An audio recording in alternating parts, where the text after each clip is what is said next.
Hai, Assalamualaikum.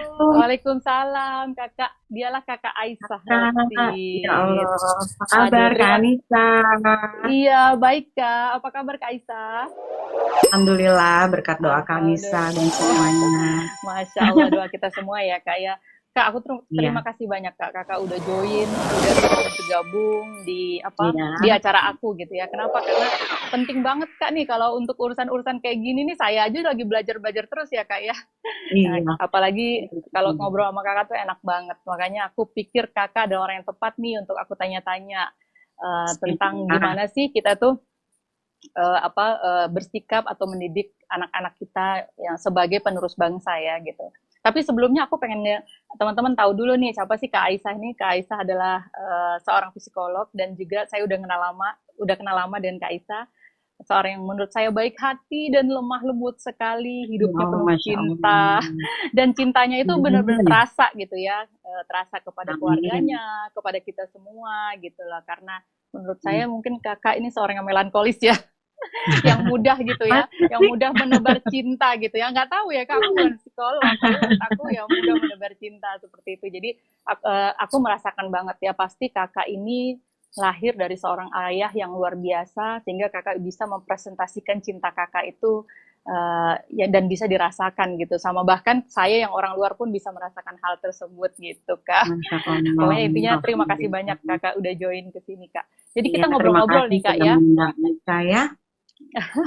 Iya, nanti kita ngobrol-ngobrol. Memang agak lama nih tadi saya eh, basa-basinya ya. Ternyata 15 menit. Tapi Nggak mudah-mudahan nggak apa-apa. mengurangi ya Kak ya Iya, ngobrol-ngobrolnya. apa-apa. Kak, by the way, apa namanya,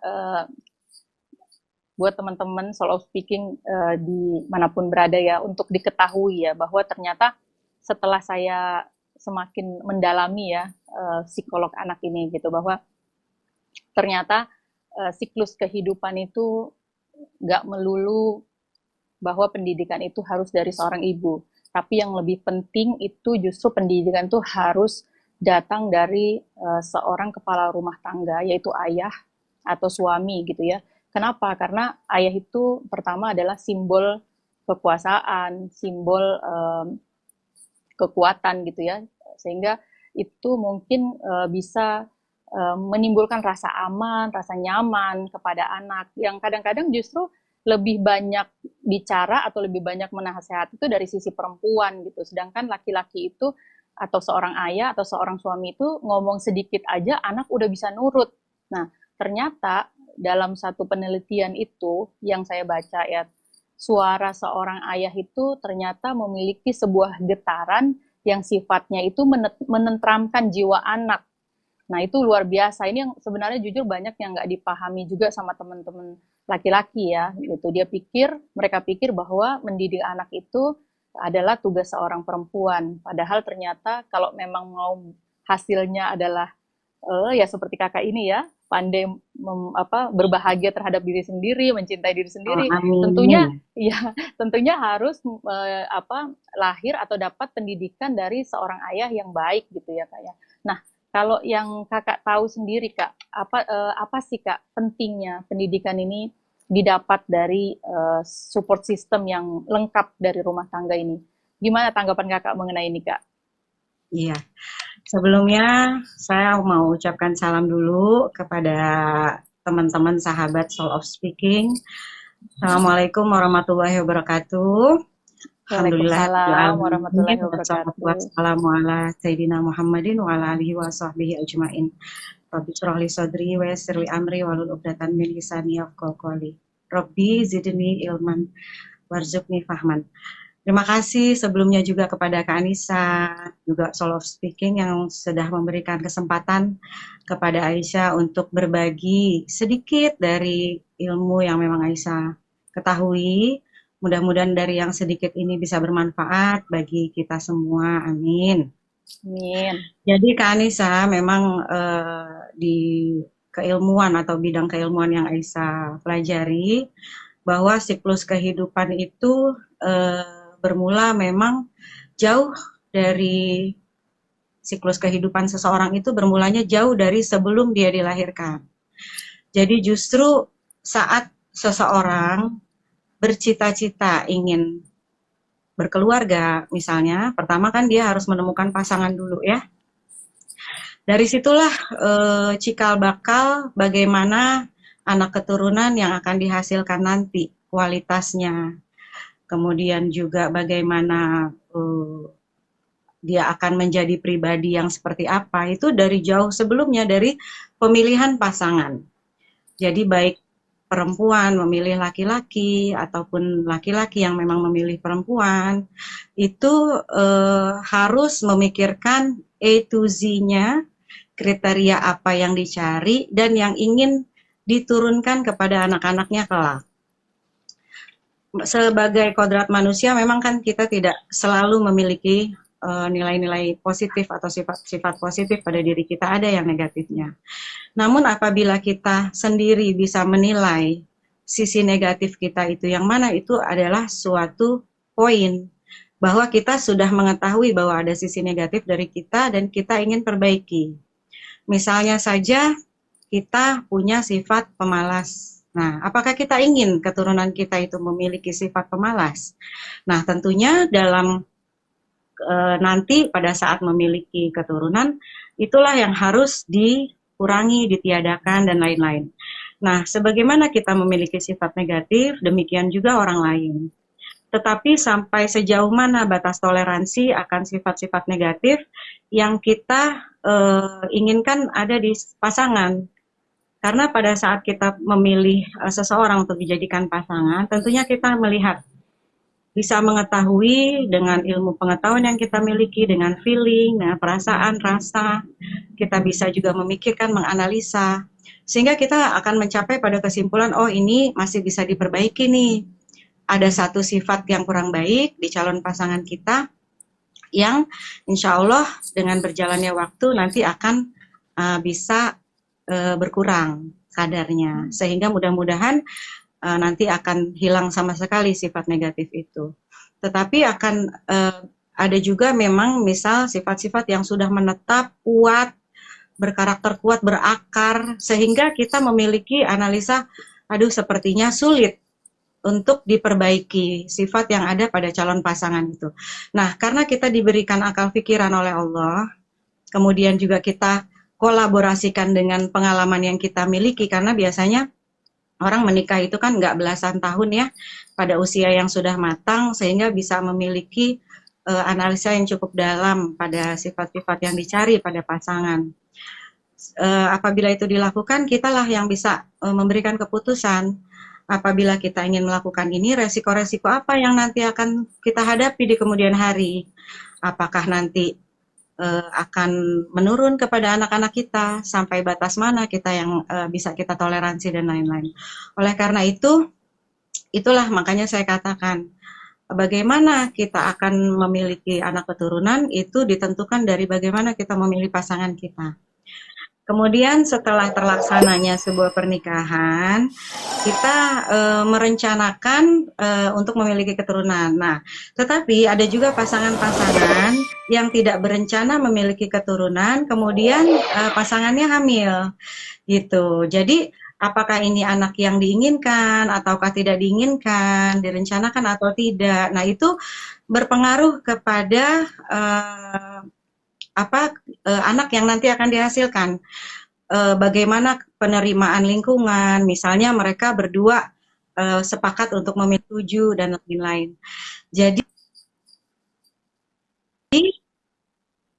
seperti itu kira-kira. Jadi semua kondisi yang menyertai atau melingkupi dari pasangan ini mudah-mudahan semuanya kondusif. Sehingga apabila semuanya kondusif, itu akan juga menghasilkan anak-anak yang merasa diinginkan, gitu. Jadi kemudian seandainya misal ada juga jenis kelamin yang diinginkan, misalnya gitu Kak. Jenis kelamin yang diinginkan, misalnya menginginkan anak kelamin jenis kelamin tertentu untuk anak pertama, jenis kelamin tertentu anak kedua. Nah, itu juga akan berpengaruh kepada kondisi paling tidak psikis anak. Kemudian selama menjalani kehamilan, dominasi emosi apa yang dimiliki oleh ibu hamil dan lingkungan yang menyertai yang melingkupi ibu tersebut. Misalnya dominasi emosi kesedihan atau kemarahan, ketakutan, kekhawatiran, nah itu akan berpengaruh secara negatif di kondisi janin yang sedang dikandung. Tetapi apabila didominasi oleh kondisi emosi yang menyenangkan, ini merupakan anak yang ditunggu-tunggu, yang diharap-harap gitu ya. Kemudian tidak memperdulikan jenis kelamin yang akan dihasilkan nanti. Nah, itu nanti anak akan juga memiliki kondisi psikis yang lebih mantap, yang lebih baik dibandingkan dengan anak yang tidak dikehendaki gitu loh Kanisa. Iya. Artinya kedewasaan itu penting banget ya Kak ya. Jadi tapi kadang-kadang gini loh Kak, menikah itu lupa gitu untuk menilai sebuah kedewasaan, apalagi misalnya gitu menikah di usia muda ya. Sekarang nih lagi banyak nih didengung-dengungkan tuh atau enggak dia ayo-ayokan nikah di usia muda gitu. Kira-kira menurut Kakak kedewasaan yang wajar gitu ya, kira-kira di usia berapa sih Kak? Soalnya gini Kak ya, untuk kita ini kadang-kadang yang usianya udah banyak aja, itu masih belum mengerti banget loh Kak, kalau kita tuh nggak belajar ya tentang ngurus anak itu gimana gitu loh. Apalagi untuk wanita bekerja kayak saya nih Kak ya, masih banyak miss-nya lah Kak untuk ngurus anak gitu ya kan. Nah, menurut Kakak di usia berapa sih Kak kita itu punya kematangan atau punya mental yang baik gitu loh, bahwa kita itu sudah layak ditunjuk oleh Allah untuk menjadi orang tua gitu. Jadi memang pada usia idealnya kan memang harusnya memang di atas 17 tahun. Kemudian itu untuk laki-laki dan perempuan. Tetapi memang itu tidak bisa dijadikan patokan dari usia saja. Akan tetapi memang ada nilai-nilai lain yang harus kita pertimbangkan. Jadi kalau di usia minimal 17 tahun itu paling tidak sudah matang secara fisik. Oke. Jadi artinya patokan ya. Usia secara fisik itu memang di 17. Tetapi kematangan emosional itu tidak 17 gitu, Kak. Harus melihat aspek-aspek atau faktor-faktor lain di luar usia. Gitu. Kemudian misalnya 17 tahun, tetapi selama ini punya support system keluarga yang memang memberikan bekal yang cukup bagi dia untuk berkeluarga, terutama di daerah perkampungan ya, bukan di perkotaan. Yang sering kita dengar menikah muda gitu ya, karena faktor kebiasaan, faktor kebudayaan, kemudian juga faktor anggapan bahwa di atas 17 misalnya bisa mencapai 19 jika belum menikah dianggapnya tidak laku dan lain-lain. Nah, itu yang harus memang dirubah dan ini memang tidak mudah. Tetapi kalau dari faktor emosional itu usia sama sekali tidak bisa dijadikan patokan. Ada orang yang memang usianya sudah misal di atas 20 tahun, di 25, di 30, tetapi kematangan emosionalnya belum mencukup, jiwanya masih jiwa anak-anak, misalnya masih manja, masih tidak mandiri, masih tugas-tugas perkembangan dia di masa anak-anak, remaja, dewasa awal itu nggak selesai secara utuh. Oleh karena itu tugas-tugas itu akan terbawa nanti pada masa dewasa pertengahan atau bahkan dewasa akhir. Bahkan sering juga kita lihat orang-orang yang sudah berumur, orang tua, tetapi punya jiwa kekanak-kanakan.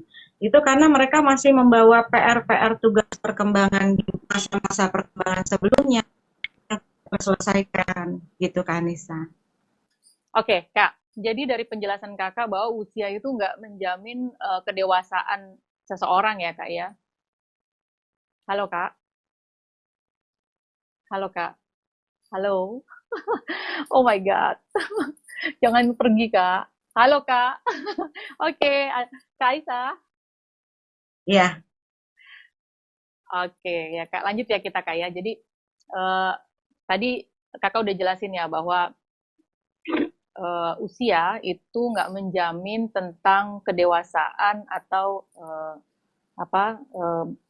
kedewasaan emosional ya, kedewasaan emosional seseorang gitu. Sedangkan kita ini perempuan ya Kak ya, menurut kakak perempuan itu juga butuh kedewasaan emosional nggak kak untuk melanjutkan ke jenjang pernikahan? Dan kira-kira misalnya gitu kita harus menikah gitu, agak agak perlu berapa lama kita bisa mempelajarin bahwa kedewasaan emosional calon pasangan kita ini memang sudah sudah baik atau sudah standar sebagai akan menjadi seorang suami atau ayah yang baik, karena kebanyakan dari kita ini kak ya selalu kan hidup dengan dream ya, dream punya pasangan yang sempurna gitu, which is memang kedewasaan juga harus datang dari perempuan gitu ya, tapi kan kadang-kadang perlu juga support gitu ya dari pasangan kita gitu. Nah, kira-kira metode apa kak kalau dalam rumah tangga ini eh, yang dilakukan, semisal misalnya perempuannya belum dewasa atau laki-lakinya belum dewasa, supaya dia ini menjadi sosok yang sempurna, yang menjadi support system di dalam rumah tangga, sehingga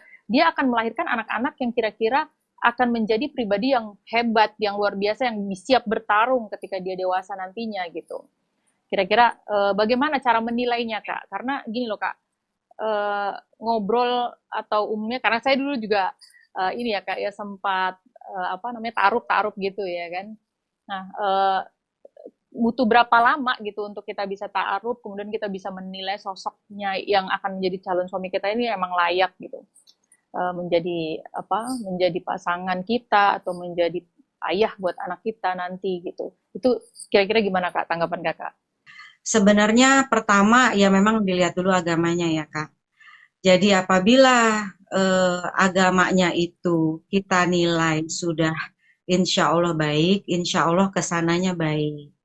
Tetapi selain itu juga kita bisa melihat bagaimana pandangan-pandangan dia terhadap nilai-nilai yang akan diterapkan dalam rumah tangga. Jadi jadikan obrolan ta'arufnya itu benar-benar berkualitas. Jangan sekedar apa warna kesukaan kamu, apa makanan kesukaan kamu, apa ini, apa itu. Tetapi tanya langsung ke poin-poin karena kan kita sudah banyak apa informasi ya terkait hal-hal sensitif yang kadang-kadang bisa mengganggu jalannya atau lancarnya sebuah rumah tangga. Jadi tanyakan misalnya pendapat dia tentang wanita yang bekerja itu bagaimana. Kemudian misal tanyakan mengenai bagaimana pandangan kamu tentang wanita yang berpenghasilan lebih tinggi dari suami. Misal. Kemudian tanyakan juga misal bagaimana pendapat kamu tentang siapa yang bertanggung jawab dalam hal pola pengasuhan anak-anak, misalnya seperti itu. Hal-hal yang sudah langsung berkualitas gitu. Jadi jangan melulu, oh saya tahu makanan kesukaan kamu nasi goreng dan ikan asin dan apa misalnya. Ya udah nggak waktunya lagi kan, kalau itu kan umur ya ABG-ABG lucu-lucu gitu. Nah jadi kalau misalnya kita mengharapkan suatu hubungan yang memang berkualitas, kemudian jangka panjang, kemudian harmonis dan lain-lain, ya tentu nilai-nilai kehidupan yang selama ini sudah kita jadikan standar atau prinsip-prinsip hidup, bagaimana pandangan dia apabila dia masih bisa mentolerir hal itu, ya insya Allah bisa dilanjutkan ke tahapan berikutnya. Tetapi apabila yang bersangkutan sudah memberikan sinyal-sinyal yang kurang baik, misalnya, nah tentu kan kita diberikan perasaan, hati, akal pikiran untuk mengolah informasi-informasi tersebut untuk menghasilkan sebuah kesimpulan. Karena ini terkait dengan kehidupan kita nantinya kan Kak, gitu. Jadi, Iya benar sekali. iya Kak. Ya, artinya kedewasaan itu diperlukan banget ya Kak ya, dan komunikasi dari sebelum bahkan sampai kita sudah menikah pun itu sangat diperlukan ya Kak ya, karena kan nggak mungkin kita langsung pinter ya kalau nggak kita terus mau belajar melalui komunikasi-komunikasi itu ya Kak ya. Artinya memang lewat komunikasi bersama antara suami istri itu bisa menghasilkan satu keputusan, satu pengajaran gitu ya Kak ya. Artinya seperti itu ya Kak ya. Jadi memang banyak yang udah nikah muda juga gitu ya. Menurut sebagian mungkin memang belum cukup untuk bisa dianggap sebagai bermental yang sudah matang gitu ya. Tapi tergantung juga pola asuh di rumah saat itu gitu Kak ya. Karena apapun yang akan yang akan menjadi penerus kita ini tergantung bagaimana juga kita melakukan pola asuh terhadap anak-anak kita itu, dan akan terus aja siklusnya berputar seperti itu ya kan Kak? Iya nggak Kak? Halo, Kak Aisyah. Iya Kak. Nah, Jadi memang jadi gini Kak, rumah tangga itu kan terdiri dari suami dan istri, ya. Suami itu adalah hasil dari pernikahan kedua orang tuanya. Istri juga merupakan hasil pernikahan dari kedua orang tuanya. Sehingga masing-masing pasangan ini kan memiliki intervensi dari akar-akar sebelumnya nih Kak. Tetapi berapa persen kadar ayah di dalam diri kita, berapa persen kadar ibu di dalam diri kita. Kemudian juga hal yang sama terjadi di diri suami kita. Kemudian bagaimana kita bisa memadukan dua dua dua individu ini menjadi satu. Hal-hal apa yang bisa kita korbankan untuk kita bisa menerima porsi yang lebih dari pasangan kita. Jadi memang yang namanya rumah tangga itu tidak tidak bisa berjalan apabila masing-masing orang itu memunculkan egonya masing-masing. Jadi memang harus ada yang kita korbankan, nggak melulu kita menang. Tetapi ada kalanya kita mengalah untuk mendapatkan hasil yang lebih baik lagi. Kemudian anak kita itu juga merupakan perpaduan dari kita kedua orang tuanya. Apabila kita mengkondisikan pola asuh yang seperti apa sih yang bisa membentuk karakter ini, karakter anak ini, sehingga hal-hal positif saja yang ada di dalam dirinya, misalnya. Nah, oleh karena itu, pola asuh kita selama kita mendidik dan mengasuh anak ini juga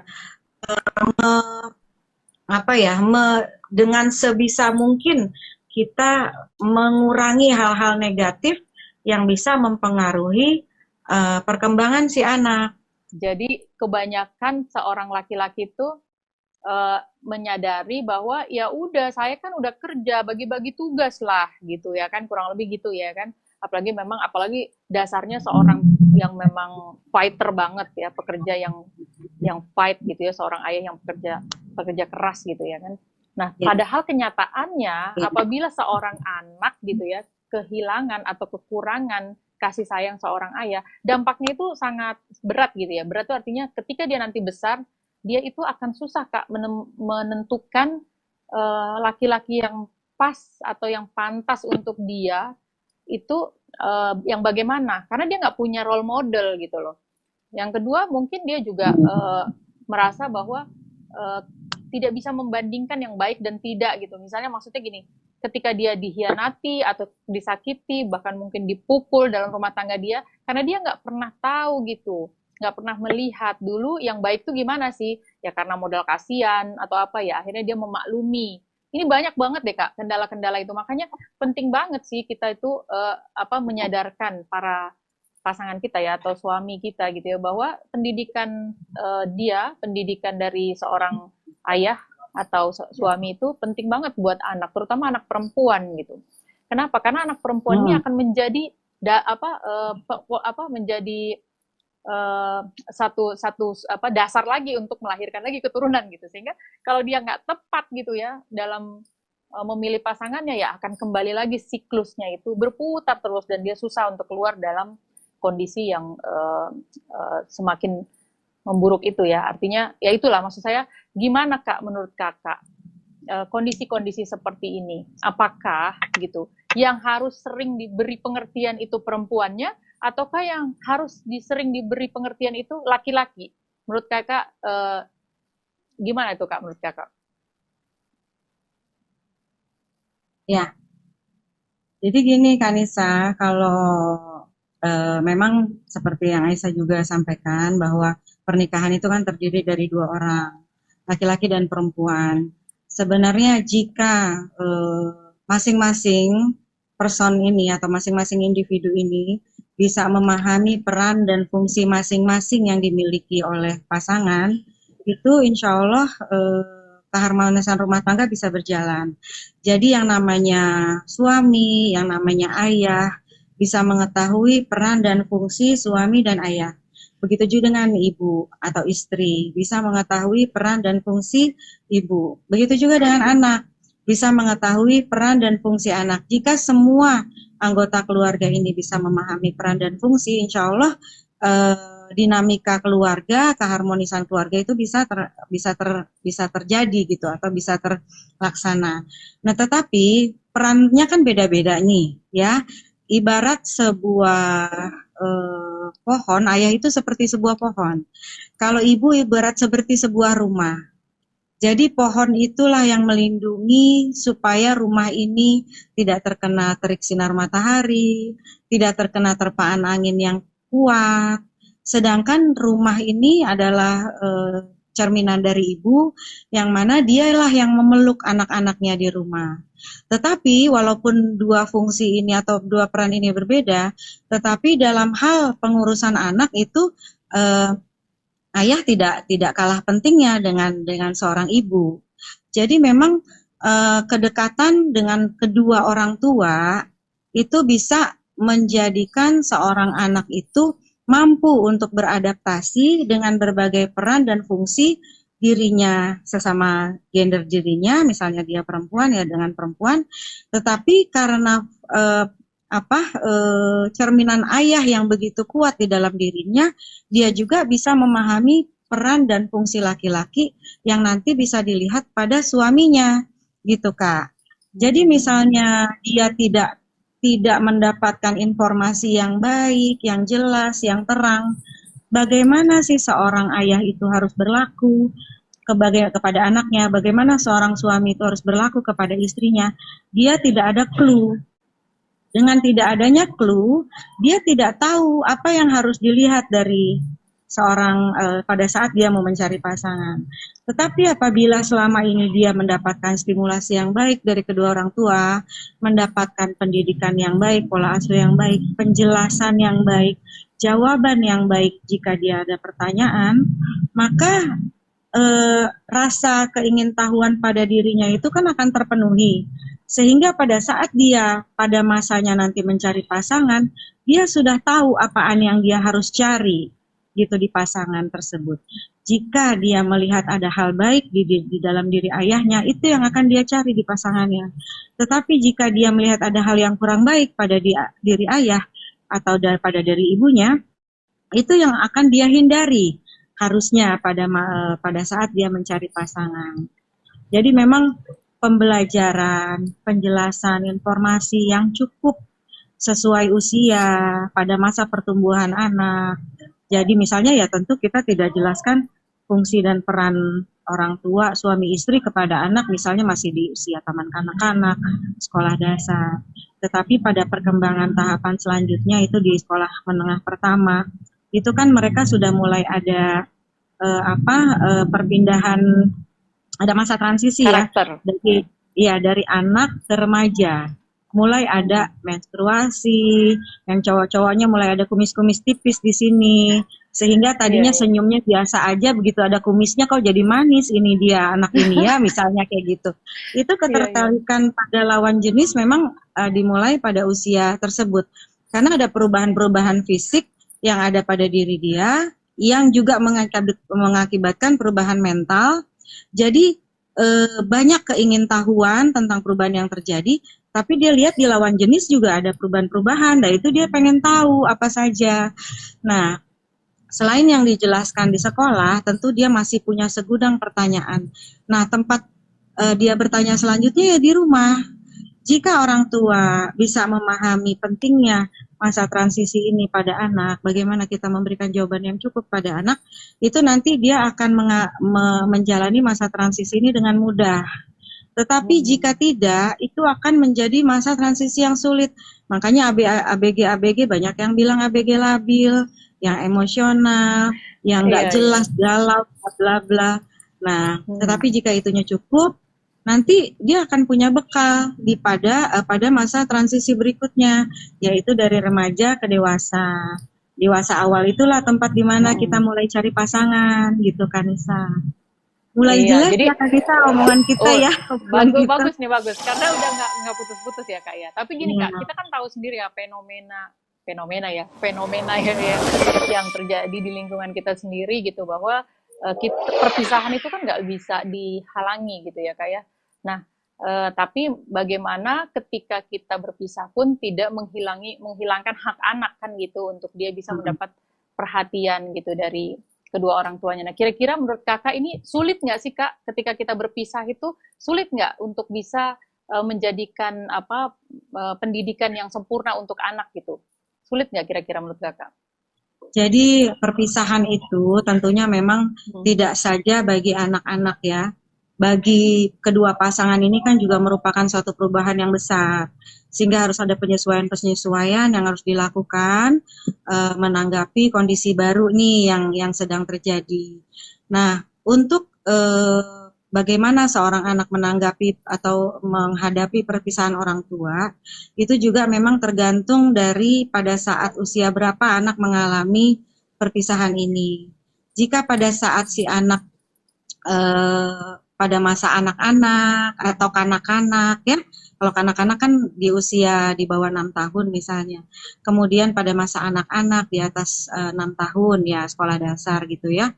Nah, kita jelaskan sesederhana mungkin, insya Allah dampaknya mungkin tidak terlalu ketara.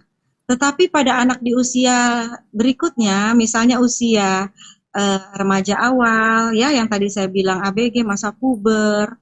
Jadi itu seolah-olah seperti menambahkan satu tugas baru kepada anak. Makanya tanpa perceraian orang tuanya saja, kehidupan remaja atau transisi itu sudah berat. Jika tanpa pengetahuan yang cukup dimiliki oleh kedua orang tua ya, itu aja udah berat apalagi ditambah dengan perpisahan orang tua. Oleh karena itu memang apabila memang harus berpisah, kedua orang tua ini juga harus lebih mengedepankan bagaimana kebutuhan si anak, ya kan? Harus dewasa Jadi gitu ya kak ya? harus dewasa. Memang pada saat Hmm. timbulnya misalnya penyebab perceraian ya tidak kecocokan, misalnya ribut dan lain-lain, itu kan lagi memunculkan ego masing-masing. Tetapi pada Hmm. saat sudah berpisah, hendaknya ego itu juga tidak terlalu dikedepankan, Menjadi-jadi ya? tetapi lebih Hmm. iya, tidak terlalu dikedepankan, tetapi kan berpisahnya sudah. Sekarang Hmm. kita fokus ke pengurusan anak. Jadi lebih bisa bekerja sama, berkolaborasi. Karena apa? Ini anak ini kan bukan mainan, gitu Iya. ya, tetapi makhluk hidup yang juga punya hak dan kewajiban dan pertanggungjawaban kita sebagai orang tua nanti gitu. Jadi jangan Hmm. kita cuma melahirkannya saja atau istilahnya me, apa ya menghasilkannya saja, tetapi masalah pertanggungjawaban baik secara fisik maupun psikisnya itu bagaimana kita tiadakan itu nanti berat tanggung jawabnya. Oleh karena itu kita memang yang tadi Aisyah bilang setiap hari itu harus belajar karena tiap hari itu Iya. kondisi-kondisi selalu berubah-ubah. Anak kan juga berkembang. Yang kita Betul. alami hari ini mungkin bulan depan beda lagi PR-nya, ya kan? Hmm. Tadinya belum ada kumis, anak kita bulan depan udah ada kumis, udah ada Masa? yang udah ada yang WA-WA, Iya ya benar. kan? Jadi memang Iya benar. memang Cepat Kak, sekali kak. Luar biasa. iya, kalau kita Dan tidak mengikuti perkembangan yang terjadi di dunia anak kita ini, kita akan ketinggalan. Dan jika kita ketinggalan, kita tidak bisa mengikuti. Sehingga iya tidak benar. bisa mengikuti, gimana kita bisa memberi arahan, gitu Iya benar. kan? Gitu kan. Benar-benar. Iya. Jadi apa namanya? Sebenarnya kalau ngomongin anak ini nggak cukup sejam kak ya. Tapi ya saya Iya, tuh nggak memang dikasih cukup. waktunya sejam kak. Kayaknya harus ada Sejam ya. season selanjutnya Setengah kak ya. jamnya yang udah putus-putus tadi tuh, Kak. Iya. Kayaknya harus ada season selanjutnya kak. Kenapa? Karena luar biasa ya kak. Ternyata pengaruhnya itu kepada tumbuh kembang anak di kemudian hari, terus kekuatan dia dalam menghadapi ujian di luar sana ketika dia dewasa itu berpengaruh terhadap pendidikan gitu. Dan ini kita belum Ya, belum tuntas banget kita membahas ini kak. belum. Insya Allah nanti kita Belum. buat lagi season selanjutnya ya kak ya. Tapi Insya saya mau ini kak, Allah. iya, saya mau penutup ya kak ya, karena kalau yang saya lihat kan saya mengikuti ya kak ya, kakak ini luar biasa banget gitu ya sama keluarga dan Masya Allah ya, ayah kakak itu luar biasa, hadir menjadi ayah yang baik buat kakak. Kesan apa sih kak yang kakak dapat dari seorang ayah yang ternyata kakak itu bisa mengaplikasikannya dan bisa menjadi pendidikan yang dia berikan itu bisa menjadi pembelaan diri kakak ketika kakak di usia dewasa gitu. Apa itu kak kira-kira yang bisa kita juga tiru gitu kira-kira untuk sebagai Ya. penutup ya kak ya? Iya. Jadi memang sejak kecil, semenjak kita kecil semua, Aisyah dan saudara-saudara itu kan memang sudah diperkenalkan dengan pendidikan agama ya Kak.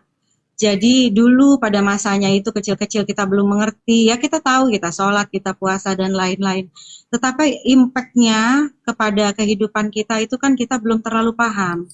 Tetapi dengan bertambahnya usia, kemudian juga pendidikan yang konsisten dari ayah, kemudian juga ada balancing dari mama gitu kan, sehingga kita tidak terlalu ayah itu kan memang keras ya Kak, tetapi dengan kelembutan mama itu kita menjadi hidup kita jadi balance gitu, sehingga kita bisa menjalani kehidupan sebagaimana anak-anak yang lain.